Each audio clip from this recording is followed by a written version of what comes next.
So if you've been following along with my videos lately, you may have noticed kind of a trend towards topics like relationships, toxic people, manipulation, how to spot that, how to set up boundaries to stop manipulative behavior. If you've ever been in a toxic relationship, you're gonna know what I'm talking about.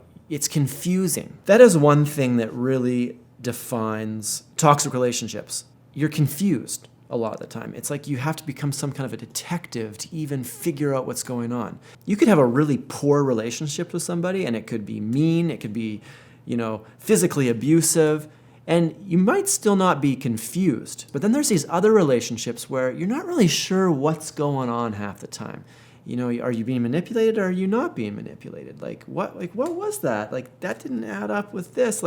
You're confused, you feel bad. These are the kinds of signs that you're with a toxic person or you have a toxic relationship. When you get confused, you might start researching and basically turn into a bit of a detective so you can sort it out and hopefully make some sense of it. So sometimes people want to know, well, why are you so obsessed with this stuff? Why are you trying to classify people and reduce them into this box? And I think what it comes down to is I'm not trying to do that. These are all abstract models. And I think that's the key part. Before you call somebody a narcissist, or even personality stuff like, oh, that person's an INFJ. All these things are sort of abstract models to describe chaotic and complex things like people. The way I find it useful is if somebody is meeting a model, okay, this person is kind of explainable in this way. It's not chaos. In a way, I think I'm comforted when I kind of can predict what people are going to do. If you have no idea what someone's going to do, and they're always taking you by surprise, I find that extremely uncomfortable. So for me, a lot of these models kind of help identify toxic behaviors and kind of give me some confidence that, no, I'm not the crazy one here. There actually is something going on with this person. And, I might not know everything about them, but I know enough to know they're toxic, and then I can start putting up some good boundaries in that relationship. All right, so the word narcissism, it's kind of an interesting word because I think in the last decade or so, it's kind of been hijacked by culture, and it's starting to mean something different than what it was originally intended to mean. So in the beginning, it was a personality disorder, narcissistic personality disorder. It's almost like lately, culture has kind of hijacked that, and now people are starting to get these ideas of what it means, and it's sort of different than the original psychological definition. And if you go on YouTube and you start looking up narcissism, you're going to find a lot of information on overt narcissism, but people don't really call it that. They just use the word narcissist. And so I think in culture, if you're like, oh, that guy's a narcissist, it's almost meant more to describe these overt types. And overt means sort of just obvious, grandiose. And I'll go more into the explanation of what overt and covert mean in a minute. But in my opinion, it's the covert narcissists that are the real dangerous ones. They're extremely hard to identify. You could go months or years with a person just not even figuring this out until you actually realize it. Even therapists have a really hard time diagnosing people with this because the thing about this more covert style of narcissism is it's hidden. It can be expressed in many different ways. So, you see one narcissist over here, and then you see another one, and they might appear on the surface drastically different. And one might be overt, one might be covert, or they might just be two different styles of covert. But the point is that they can both be narcissists. When I first started reading about this, I was like, oh, well, yeah, my toxic person, that sounds, a little bit different. But then I started researching more and started to realize that it can be expressed in different ways. And so that's the key. So to start things off, I wanted to kind of cite my sources so you know where I'm getting a lot of this information from. I think there is lots of bad information on the internet about this stuff, but there's lots of good information as well. And so if you want to do your own research, these are the sources I think that are good. So actually, I have a friend of a friend who's a psychiatrist and is really knowledgeable about this stuff. And she had recommended a handful of people on YouTube that she thinks really know their stuff. And so one of those is Richard Grannon, Spartan Life Coach. The Little Shaman, Meredith Miller, Inner Integration, And Melanie Tonya Evans also is really good. And there's also a channel on YouTube called Surviving Narcissism. And so also I've read what the DSM has to say. And that is basically the Diagnostic and Statistical Manual of Mental Disorders. And that's sort of the main psychological reference, I guess, for all these personality disorders. And one thing I've noticed about the DSM is it doesn't really go into a lot of depth about covert narcissism. And I kind of wondered why in the beginning. Like, there's a lot of these people on the internet talking about covert narcissism, and yet the DSM doesn't really talk about it. And I think that's why, I'll go into it here soon, a covert narcissist is just a narcissist that is expressing things in different ways. They're kind of like a shy narcissist. So at its core, what is a narcissist? And I think one of the simplest definitions that I have is it's a person that really just has very low empathy. They don't really care about you other than how you affect them. They're very self-centered. They have a very specific agenda. It's often that they're projecting a false self and they're following this agenda and they're kind of protecting this false self at all costs. And then another part of that is that they have a real problem being vulnerable. And so you can never really get down to them. Like, you can never really get below the surface. They often just won't let you in. And so it's almost can feel like you just really can never get to know this person. So it's a very low empathetic person. They're following their agenda. They don't really care about you. And oftentimes they kind of use people as tools. Oh, this is a hammer, and I need to put this nail into a board, so what am I going to use? I'm going to use a hammer. So they can often be quite good at identifying people and then using them for those traits. Like, it could be a status thing. Oh, they really like that person because that person has a lot of status, and maybe they can get things out of that. Or maybe you're a really empathetic person and you can help them or give them things, or you have skills that they can use. But they're very often ungrateful. They don't really care about you. The end result is you kind of giving and them kind of taking. And that's really the best situation for a narcissist is, I'll get into this later, but narcissistic supply. They need narcissistic supply and they're getting it from you.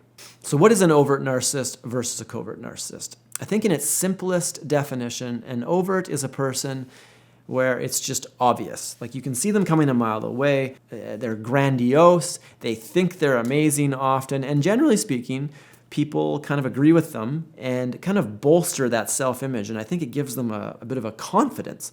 So overt narcissists can often get into positions of power, like CEOs, pillars of the community. People that are, running the show can often be overt narcissists. So these people can just kind of bulldoze ahead and exude this confidence because they just know they're right. And people kind of can be attracted to that sometimes. So that's the kind of the ironic thing. So these people can often end up in, positions of power. And as long as everybody's listening to them, it works pretty good. They're the leader, you're the follower, great. They make it very clear what they want, and it's clear that they deserve it, and you better give it to them, or, there's going to be hell to pay. And that's basically it. They want something, you're a tool, they're going to use you like a tool. And so overt narcissists, they're pretty easy to spot once you know the signs, and, it's not too hard to steer clear of them. So coverts are, at their core, still a narcissist, still somebody that has this low empathy, self-centered, they think that they're great. They're just more shy in how they do it. And really that's what that means. It could be a shy narcissist or a vulnerable narcissist. I've heard it. The internet likes to use this term covert, but it's really not an official name is what I've realized. So these people, they think they're awesome. They know they're right, but it just seems like maybe people might not agree with them as much, so they don't get that same self-confidence boost that an overt gets. So they might be walking around, they might be, a little bit insecure. They could be angry or depressed. They could kind of have this demeanor like, the kind of like a victim mentality often. Oh, if only everybody knew how awesome I was. Like, they often come across like they have this special information that the world doesn't seem to be getting. But because they're not overt, they kind of have to be more sneaky to get what they want. They don't just come out and boss people around and tell them what to do like an overt does. They use a lot of manipulation, guilt tripping. Like, there's just a lot of guilt tripping going on. They play the victim a lot, and they use that to kind of make you feel bad for them a lot of times. So now all of a sudden you're helping them and giving them what they need, but it's not because they're overtly asking for it, it's almost like you volunteered, but and in the end you're kind of like, did I volunteer, or is this person kind of guilting me into doing this? So you kind of have this weird feeling all the time. So in general, coverts are it's just less obvious, and they can hide it, and it can go on for years not really fully understanding this person before you finally discover it. But the key traits are the same. They're going to have low empathy. They're going to act like they don't really care. You're not going to feel very understood around a narcissist, that's for sure. Unless, you happen to be on the same page as them and following their agenda, then things work great. And I think that's sort of the key about narcissists. As long as you're doing what they want you to do, they can be quite happy, and they don't really need to pull out any of these manipulation techniques because you're just doing what they want. But, if you start to get a little bit of a mind of your own, or you start to question them, or they're not getting what they want anymore, things can get heated pretty quick, and things can turn into complete chaos. So what I'm going to do for this video is talk about the key traits of narcissistic people in general first. And then I'm going to go into some more specific traits that more identify the covert types. Because the covert types are people you really got to look out for. And it's hard to identify. And I think that a lot of people could, if you're dealing with a person like this, you could use a few tools in your belt. So I've kind of stripped that out. And so that'll be the second part of this video. So the first trait I want to talk about with narcissists, something I already mentioned, but I'm going to go into more detail here, and that is low empathy. So what is empathy? Empathy is basically the ability to recognize other people's feelings, needs, wants, and kind of, you want to give it to them because it's good for them, not because it's good for you. And that's what empathy really is at its core, is helping other people for their sake, not yours. And so a person with low empathy or no empathy is essentially just doing things for people, only if it's good for them. Like they'll help that person, but then they expect something in return. Or, they're friends with somebody, but maybe that person has something they want. So empathy is a tricky thing. I mean, you could be like, wow, look at this person giving all this money to this charity. That person must have a lot of empathy. And it's like, not true. Narcissists can actually be quite charitable givers, but they're often quite loud in it, right? They're like, look at me, I am giving all this money to this charity, look how great I am. And it's like, they're not doing it for the charity or for the person, not out of empathy. They're doing it because it bolsters the image that they're trying to portray. So very self-centered is a key trait here. They really just care about their own needs. They don't care about your needs except how it affects them. So another sign of low empathy is just a general disregard for your feelings or opinions or ideas.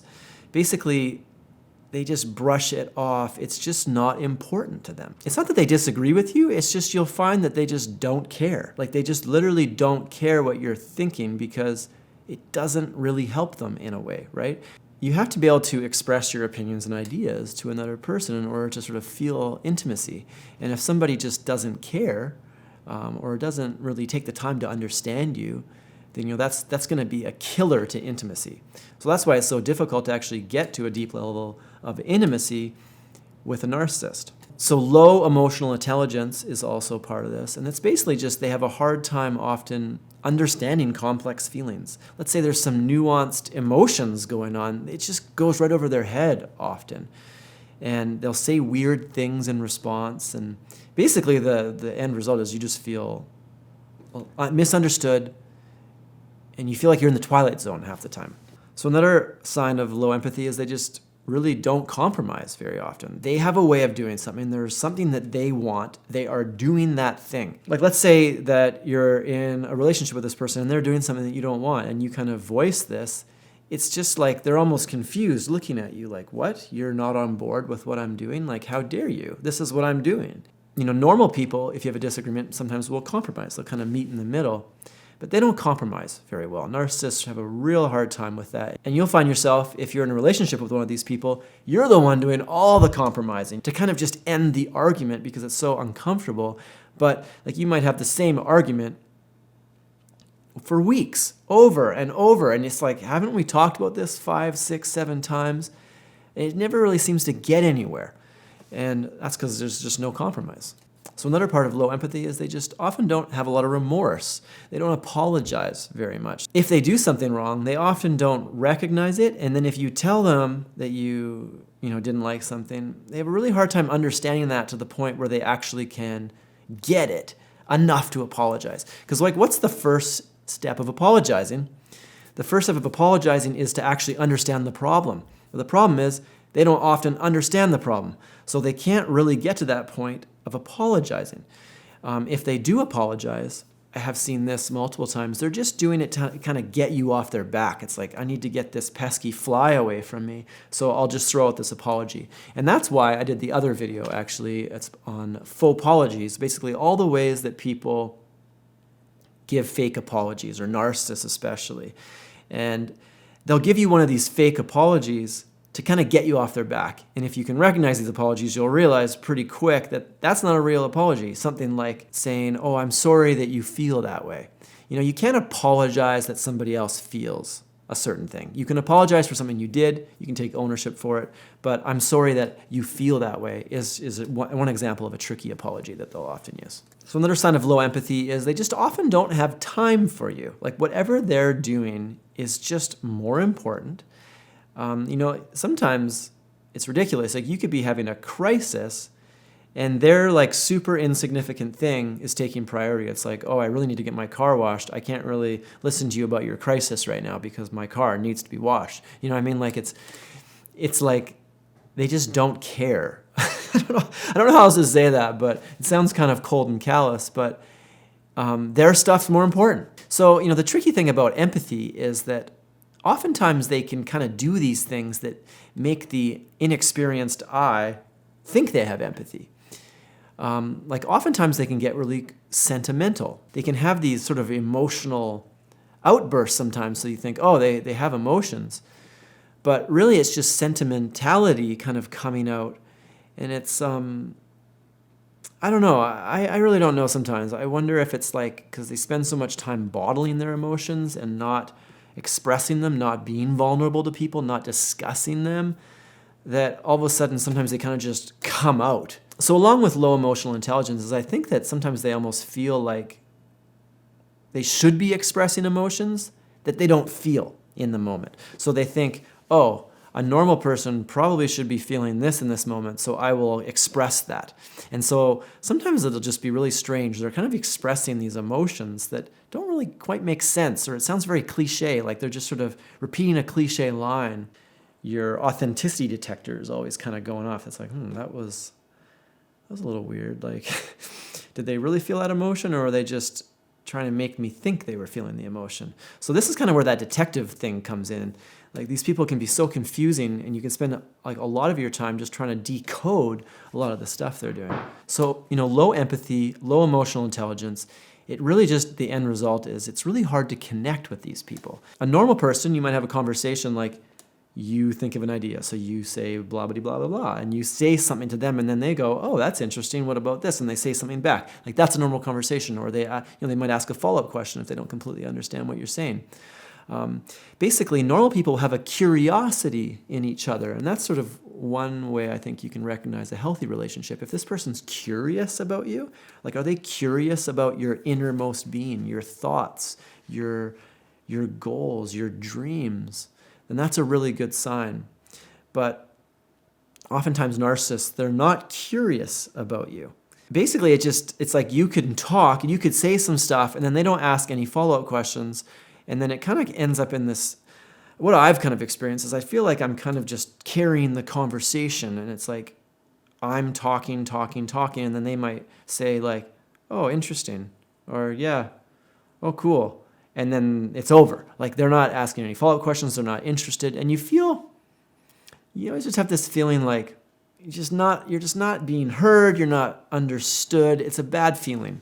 A good relationship with somebody, they'll show some curiosity and actually, ask about your questions and things like this. And, for a person like me that is kind of a idea-based person, I got all kinds of ideas. I like talking to people about stuff. This becomes really apparent really quick, and it's sort of like you only can talk about the weather so long. You know what I'm saying? So, yeah, going back to the intimacy thing, it's really hard to have a deep level of intimacy with these people. And I think it's also possible to have low emotional intelligence without being a narcissist. So I wanna clarify that. So all this stuff could be the sign of just low emotional intelligence. A narcissist sort of has a few extra traits as well, and we'll get into those next. But a key part of low empathy is they're just bored by you. You might just feel like this person doesn't care. And you're always kind of like, just this sick feeling inside, like this person doesn't really care about me. Like it's like they kind of just using me as a helper. Like you might feel that way. Like you're doing stuff for them and they seem appreciative, like sort of like a boss-employee relationship or something. Anyway, the whole thing is weird. All these things kind of stem from lack of empathy. So the next sign of a narcissist, in my opinion, is this lack of vulnerability. So it kind of comes across like they're quite shallow sometimes. They might be interesting people doing lots of interesting things and have status and success, but when you try to talk to them, they often don't let you into their deep insights or thoughts very easily. Or you might just ask, what are you feeling right now? Tell me how you're feeling. And it's like, they're going to avoid that question, or they might cover it up. They don't like talking about their feelings. They don't like being vulnerable. They don't like getting to that point where there's vulnerability and you're actually holding them, right? There's an actual trust required. They don't want to trust you. And so they strongly dislike having their weaknesses known or their weaknesses kind of on display. And so if you're a bit of an intuitive person and you kind of notice a weakness, or you kind of call them out on something, or you kind of see something in them and you talk to them about it, they can get super defensive, emotional outbursts, really upset, really defensive. And, if it's something in your relationship that you really need to resolve, this is hard because you're just going to basically go around in circles with them, not admitting, not being vulnerable. It's really difficult to get anywhere with somebody who's not vulnerable. And if you're the type of person who requires vulnerability, like I think for myself, what's the key thing I need out of a relationship? I need some vulnerability. I'll be vulnerable, you be vulnerable, we will be vulnerable together. And that's what emotional intimacy is. And you can have emotional intimacy between friends, in a romantic relationship. I think it's a requirement to have emotional intimacy. I think I'll do a video actually on emotional intimacy coming up. I got some ideas about that. But, with narcissists, it's really hard to get to that level because of their lack of vulnerability. All right, so the next thing directly builds upon the lack of vulnerability, and that is they have this thing inside of them that they're trying to hide. There's this shame or guilt or something all underneath it all. And, you got to remember that what is narcissism caused by? It's often caused in childhood by some kind of trauma, often by another narcissist. But the whole point is they're vulnerable. So now what do? They hide that vulnerability. They cover it up, and then they sort of put a shell over themselves and then project this false self. And you see this a lot in social media, actually. I kind of suspect sometimes when you see these people that are portraying this perfect life, and their life's not perfect, right? Like maybe this person, their life's a disaster, but they're projecting this perfect life, this perfect relationship, perfect children, perfect parents, just perfect everything. That is basically projecting a false self. And I'm not saying everybody who does that is a narcissist. I'm just saying that narcissists always project a false self. This is the really tricky part about this, is they could be projecting anything. It could be as simple as, I'm successful. Look at how awesome I am. Or it could be, I am very smart. Or I'm very intellectual. Or I'm a scientist. Or it could be something like, I'm a skateboarder, look at me. And then they take on that identity and they project this thing. They could even be projecting a false self, like something like a generous, humble person. So you can have a religious narcissist. And actually, that's, in my opinion, one of the most dangerous forms of narcissism because it's very confusing. On one hand, you have this extremely humble, giving, generous person. But then, behind the scenes, you're seeing things and you're like, yikes, what was that, right? It's not quite adding up. And once you get to know this person, you realize that they are anything but humble. They are anything but generous. They might be giving away their money, but they make sure everybody knows it. They might be helping the homeless people, but it's really for another means. And it's really about crafting the narrative. And narcissistic supply is an interesting thing because what do narcissists need? They need narcissistic supply. Narcissistic supply in the case of a narrative is if people come along and bolster that narrative, that's exactly what a narcissist wants. They're like, I'm successful. If people come along and say, wow, you're so successful. I just love hanging out with you. You're so inspiring. I mean, that just bolsters their ego, makes them feel awesome. That's what they need, is narcissistic supply. If they don't get narcissistic supply, they can get pretty grumpy, pretty upset, pretty dangerous in some cases. But a lot of times, if they're getting their narcissistic supply, they can get kind of happy. And so often with these projected false selves is they can be almost like forced down your throat. So another thing narcissists do is control everything. They like to control you. They like to keep you in line. They don't like you running off doing your own thing, because they have this projected false self they got to uphold. And so if you're around them and you're actually useful to them, then you are a part of that. Then they want you to be a part of that. You are a tool in their belt. They are using you to uphold that narrative. So control is just part of it. So part of the narcissistic supply thing that I mentioned is that they really long for admiration and respect. All of them do that. So the more overt types, they are getting that. They might be like a big CEO making $20 million a year. Everybody loves and respects them. Actors or famous. A lot of, I don't know for sure. I don't want to just classify famous people, but I did hear one PhD psychologist say, if she wrote a book on narcissism, on how to be a narcissist, it would basically read on a manual on how to achieve and get ahead in this culture. Because in a lot of ways, we kind of respect narcissistic people, I think a lot of the times. They're confident and they know what they want and they're pushing ahead and they achieve their goals and they, but a lot of times they're kind of using people to do it, leaving this wake of bodies in their wake. They want that admiration, and if they get it, that's narcissistic supply. And so I think that it's possible that the more covert types, they're not really getting that same admiration.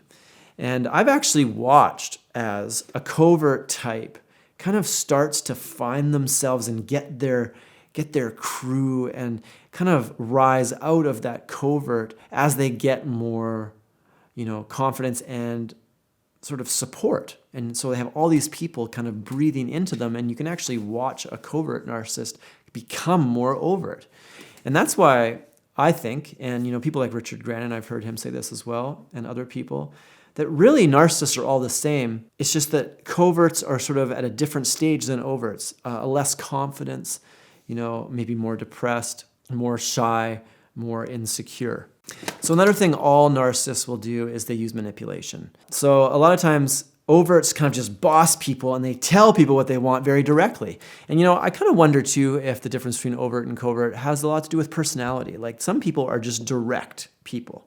That's a kind of a personality trait, direct versus like indirect communication. An overt is just more direct. They'll just tell you what to do and what they expect of you, and you better do this, and okay, we're doing this thing. And you're kind of just like, okay, I'll do that thing because this person was so confident in telling me. Whereas a covert, they're not as confident telling you. So they will use manipulation more to get what they need. But that's not to say that overts don't use manipulation as well, because they do. That's another key trait of narcissism, manipulation. Watch my other video on manipulation techniques. I did a whole thing on a bunch of manipulation techniques, but things like guilt tripping, things like gaslighting is a big thing that narcissists do. I mean, I wonder if that's maybe their main thing. It's basically making you feel like a crazy person so that you fall in line. And, if you get too much confidence, then you might not do what they want anymore. So it's kind of a sad fact that a lot of narcissists, they kind of want to keep you down, and they do that with gaslighting. It's horrible. Passive-aggressive behavior, that's one that coverts really like. Anyway, I'll go more into that when I talk more about covert narcissism. One key thing about the manipulation is it's really hard to get them to stop doing it. It's really hard to call them out on it, because if you do call them out on it, they're just immediately deny it. And that is a good way, I should have put this earlier maybe in the video, on how you can sort of see a narcissist. And they basically deny doing things that they've obviously done. Richard Grannon has this beautiful example with a milkshake. You walk into a room, you see them drinking your milkshake. They've got chocolate milkshake all over your face, and you say, "Why are you drinking my milkshake?" And they put it down, and they're like, "I wasn't drinking your milkshake." And that kind of justification comes out all the time when you call them out on things. "Hey, you're guilt tripping me." "No, I wasn't." Or "You did this." "No, I wasn't. Are you crazy?" "No, I wasn't doing that." And it's just like this vicious, endless circle because they're using manipulation techniques, and you can't really make them stop because they won't admit it, and then they don't apologize, and it's just like this endless thing, and it's literally one of the most frustrating things in the world. So if you've experienced that, I empathize with you because it's the worst. And, I've experienced this. It's hard. You got to put up boundaries. And so that's how you deal with this stuff. So the last trait I'm going to talk about for all narcissists is they have very specific needs. And if you are in their life, you can help them in a specific way, and they expect you to help them. So the overts will just, ask you to do things. And I have a person in my life, and it's actually hilarious, the things that this person will ask for. Some of them are just ridiculous. Things that no normal person would ever ask for. And I've talked about this in my other videos, but obscene requests. They got no problem with just asking for the most ridiculous things. The end result is they will try to make you do things. The coverts, on the other hand, they don't really come out and directly say what they want you to do sometimes, but they might throw out the victim card. So they're like, "Woe is me, I'm so abused, or I'm so depressed, or I'm so victimized in this situation. Can you come help me?" Right? And sort of that's how they get things done. So, so empathetic people often get really sucked in because they're like, "Oh, this person needs my help. I like to help people." And then they're in there helping this person. Little do they know it's a narcissist with this kind of covert victim mentality with some layered guilt tripping and manipulation to kind of make them do things. So guilt tripping is often a big part of coverts. They're the masters of guilt tripping, and they will use little things to make you do other things. They will make you feel bad to do their stuff. Hate guilt tripping. So check out my other video if you want to learn more about the manipulation techniques and guilt tripping. So another thing about all narcissists is they hate boundaries. And if you put boundaries up, they will often lose it because it's like, "How dare you not do what I want you to do?" It's almost like they're offended by the idea of boundaries because you are a tool and you are supposed to be doing this job, and all of a sudden the hammer says, "Excuse me, I am not being hammered into nails anymore." You're like, "Well, you're a pretty useless hammer, aren't you?" And you might throw that hammer away. And unfortunately, a lot of times when you put up boundaries with narcissists and you're not really meeting their needs anymore, they'll go find somebody else to meet their needs. If they do discard you, is it really the end of the world? I mean, now you can go get healthy. So maybe not so bad. I mean, it can be very painful, obviously, but maybe something to think about. Okay, so the last thing I'm going to talk about here with regards to all narcissists and their traits is competitive. They're super competitive. That's something that I've noticed.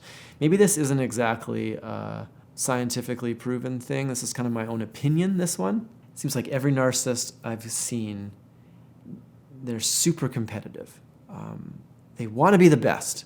They want everybody to know they're the best.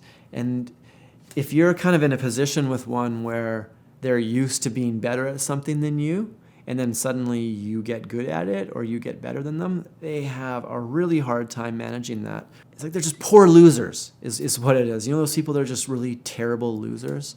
Probably narcissists. Super competitive. They just want to like beat other people down. Like, I don't know about you, but with me, like when I'm playing games and stuff like that, I don't want to beat somebody down. Like I don't want to destroy them 10-0. I feel bad. Like I want them to have a good experience. I want them to have a fun time. Nobody likes to lose severely, but a narcissist, I've noticed, they kind of enjoy that they are supreme and you are the lowly subject. Bow to me. It's just another way for them to feel like the king of the castle, in my opinion. So now that I've gone through sort of the key traits of all narcissists, I'm going to move on to covert narcissists and sort of how are they special from these traits and what extra traits do they have. And they might kind of all be born out of the same core narcissistic traits underneath the surface, but they're expressed in different ways. So to kind of keep these videos a little shorter, I'm going to actually do this in 2 parts. So I'm going to end this video now, and I'll put a link in the description to part 2 of this video where I'll go more into covert. So thanks for checking this out. Go check out the next video if you want to learn more about covert narcissists. Covert narcissists, I feel like, are the real wolves in sheep's clothing. You got to watch out for them most of all. And but anyway, thanks for checking out this video. If you have any comments, leave them in the description below. Have a great day, guys. Thanks for watching.